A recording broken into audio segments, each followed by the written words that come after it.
Well, good game. I thought, obviously, in the first half, we played some of our best basketball. Defending, also rebounding the basketball, even within their pressure. I thought they tried to speed us up, which I thought at times, I thought they were successful.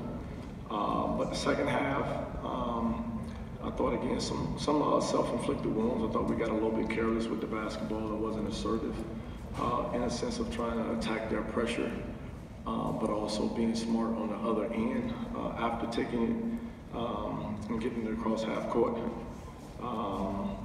And then, I thought, it kind of wore us down a little bit in the sense of guys probably getting a little tired, but, love to fight from this group, from what they've been through all year. They've always come out with the right energy in practice, also in games. Tonight wasn't any different. We just happened to come out on the wrong end of it. But proud of the guys and just what they just tried to continue to do as the season went on. Thank you, Coach. Take questions for the student athletes first, and then we'll come back to Coach.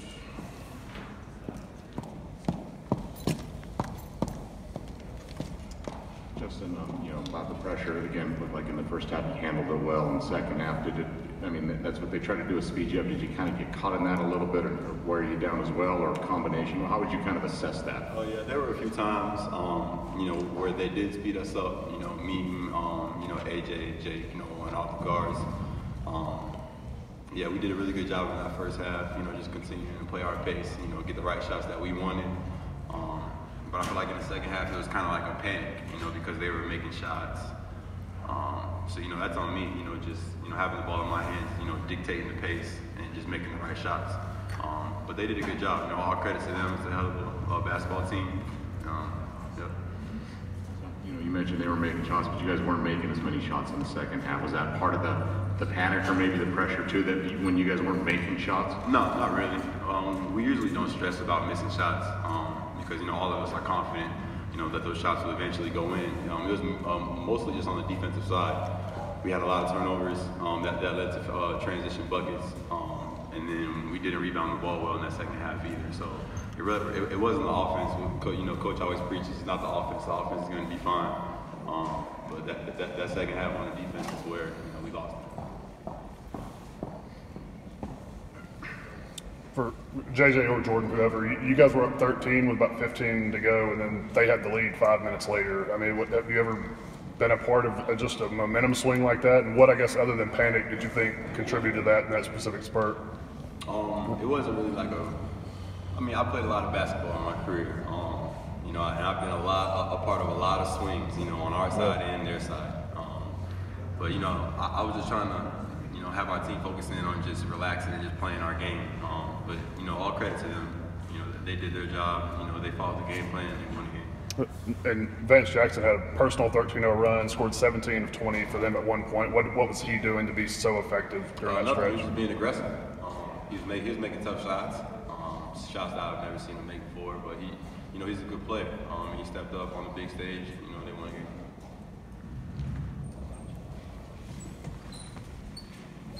Jeff Grammer, Albuquerque Journal. Jordan, Carlton Bragg had 22 and 20 last game. I know foul trouble was a big part of it, but what did you guys do to maybe either get him in the foul trouble or did you just generally slow Carlton down from what he did Saturday?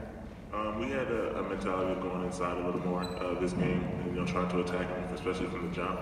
And I feel like we did a good job of that. And I feel like on defense, just to slow him down, we had a lot of help from the other 4 players on the court. It was really a team effort.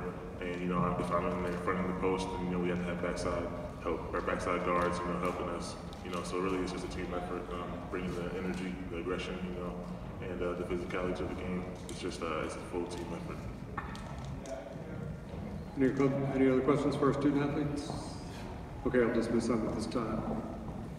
Thanks, man. Good job. Questions for the coach?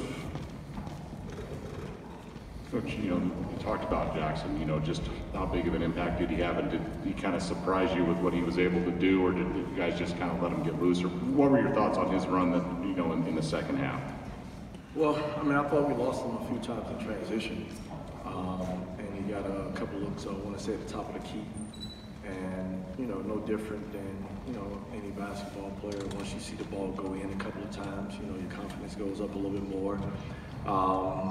And then I thought he just made some good individual moves that allowed them to gain some momentum as a group. You know, I thought he caught it off the block a few times, made some moves. Thought he attacked our guys off the dribble, because that was one of the things I told our guys after the game. I said, you know, when you're talking about the first half compared to the second half, was, you know, we did a great job defending and rebounding, and taking care, well, for the most part, taking care of the basketball in the first half. And I thought, you know, those three areas hurt us in the second half. You know, the rebound swing changed, because I want to say we were either up rebounding 1 or 2. And then, you know, we gave up some turnovers that led to easy buckets. And then I thought, you know, we didn't do a good job of pressuring the basketball, but yet also containing it. You mentioned their pressure. I know that they pressured you guys some late in the game over the weekend, but today, pretty much from the jump, they were extended full court. Did that surprise you at all? I told our guys we had to be ready for anything, because I thought he had changed up, you know, just quite a bit on the year, whether it be pressure man-to-man, 2-3 zone, 1-3-1 matchup. And I told our guys, you know, even from our first game at their place, we would have to be ready for pressure. And like I said, I thought we did a great job handling it in the first half. I thought the second half we got careless. And not only even in the full court, I thought we got careless in the half court after we broke the press and tried to make, you know, what I would call pretty passes rather than simple passes that led to turnovers and allowed them to get back out of transition. But, you know, it wasn't like that wasn't something we covered. In the sense of our press break offense or things of that nature. But, you know, I mean, again, I thought, for the most part, actually, I thought they just kind of weighed us down a little bit, you know. JJ was on his knees a little tired. I thought Banks made some careless ones as well. And then after that, you know, you're dealing with guys that are not naturally ball handlers. Those are the two in our program. You know, TJ's a skilled type forward. Trace can handle it a little bit in BP, but they're not pure ball handlers. You bring your 4 freshmen into this kind of setting, this kind of atmosphere. They're only postseason experience this season. Just what kind of experience do you think that'll give them going forward? Well, you know, again, I mean, just on the year, you know, they had been thrown into the fire, and actually, I thought they've stepped up and they've gotten better. Even just looking at him, you know, TJ in both games, I didn't think, you know, he didn't score at our place, he didn't score tonight, but I thought he actually had a pretty good defensive game for us. You know, BP and Trace obviously have ability, but I thought they got in and did some good things tonight too. Maybe got rushed a few times. And Thompson, I think, you know, I think he has a bright future within a sense of what he'll be able to do as he gets stronger and more reps of playing. I think he's going to be terrific.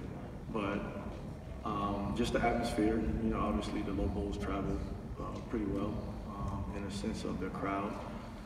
So, you know, all that was talked to our guys about as well. You know, it wasn't like we came in here and they said, oh man, Lobos got a lot of people. No, we knew that they traveled well, but we had to be able to sustain something for 40 minutes, and I just didn't think we sustained it. Anything else for Coach Edwards? Oh, Alan, kind of a big picture question, but other than staying relatively healthy, what strides does this program need to make to get this thing back turned around? Well, I mean, at the end of the day, you know, even with, if we were healthy this year, you know, I'm not saying that we go from 4 wins to top of the conference, but I think we're in the middle of the pack. But what I thought JJ did this year, not even from carrying this team for so long, what he did from a leadership standpoint is going to be well impacted with these young men. And I think the kid, well, I want to say the kid, but Hunter Maldonado, might be one of the best leaders I've ever been around, or potential leaders I've ever been around from a character standpoint. You know, what he does on the floor, what he does off the floor, what he does in the classroom. You know, not having him physically on the floor hurt, but he was just as much of a voice to these young guys as any. So, you know, when you look at what these young kids had to go through this year, and then you're adding pieces back in, again, it's not like I'm sitting up here and saying we go, even with next year, go from 4 to, you know, we're winning a championship. I think, you know, what's wrong, I guess sometimes in society, nobody likes the process. And this is a part of the process. And these young men worked hard this year, got better, and they went through something that I couldn't simulate in practice. So that can only help them going forward. Okay, thanks for